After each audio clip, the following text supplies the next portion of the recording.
شاہد صاحب سے گزارش کروں گا کہ وہ تشریف لائیں اور اپنے خیالات کا اظہار کریں. جناب چودھری غفارت شاہد صاحب.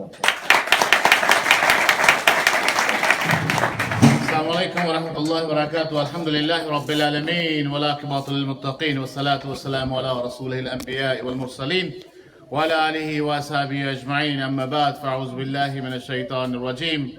بسم اللہ الرحمن الرحیم. ان اللہ لا یغیر ما بقوم حتی یغیروا ما بانفسہم.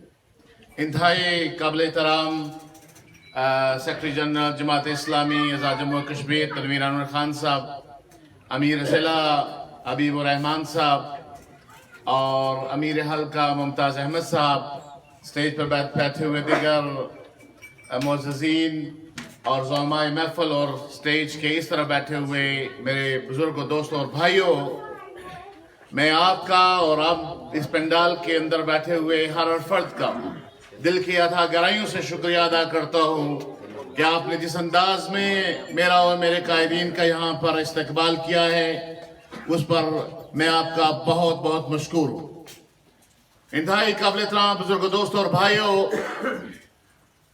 اسٹیج پر محمود صاحب نے خوبصورت باتیں کی اور اسٹیج پر آنے والے ہر شخص نے بہت خوبصورت باتیں کی، اور پھر ماسٹر سلیم صاحب نے شاید وہ بات کی ہے، حنیف صاحب نے شاید وہ بات کی ہے جو آج کل ہمارے حلقے کے اندر بہت زیادہ گردش کر رہی ہے کہ کیا جماعت اسلامی اس حلقے کے اندر اور پھر مجموعی طور پر آزاد کشمیر کے اندر الیکشن میں بھرپور حصہ لے گی کہ نہیں لے گی.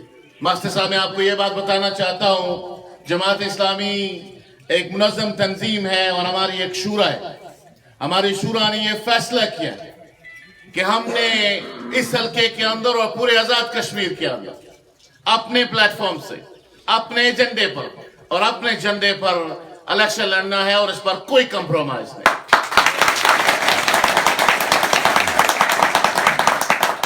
ہم آپ کو یہ بات بارہا بتانا چاہتے ہیں، ان لوگوں کو بتانا چاہتے ہیں جو آج کل میڈیا میں اس طرح کی خبریں پھیلا رہے ہیں. جماعت اسلامی اس حلقے کے اندر بالخصوص کیوں الیکشن لڑنا چاہتی ہے؟ میں کیوں الیکشن لڑنا چاہتا ہوں؟ مجھے جماعت اسلامی نے کیوں یہ موقع دیا ہے اور یہ جماعت اسلامی نے کیوں دیا ہے؟ یہ وہ بات ہے جو میں آپ کے سامنے رکھنا چاہتا ہوں. جماعت اسلامی کسی اور جماعت کی طرح نہیں ہے جہاں فیصلے زرداری ہاؤس کے اندر ہوتے ہو، جہاں فیصلے رائیونڈ ہاؤس کے اندر ہوتے ہو، جہاں فیصلے مقتدر حلقے کرتے ہو. جماعت اسلامی کی یہاں کی قیادت ہے، یعنی ممتاز احمد کی قیادت نے حلقہ نمبر 4 کی قیادت نے یہ فیصلہ کیا کہ ان کے جماعت کا ایک ساتھی الیکشن لڑے گا جمہوری انداز میں. اور یہ جمہوریت آپ کو کہیں اور نظر نہیں آئے گی. اسلام آباد میں آج کل سودا بک رہا ہے، 50 لاکھ کا، کروڑ کے سودے ہو رہے ہیں الیکشن لڑنے کے لیے، اس لیے کہ وہ اقتدار کے اندر جا کر یہ مال دگنا اور تگنا بنانا چاہتے ہیں. جماعت اسلامی اس ایجنڈے کے ساتھ میدان عمل کے اندر نہیں ہے. میں کیوں الیکشن میں آیا؟ میں کیوں الیکشن لڑنا چاہتا ہوں؟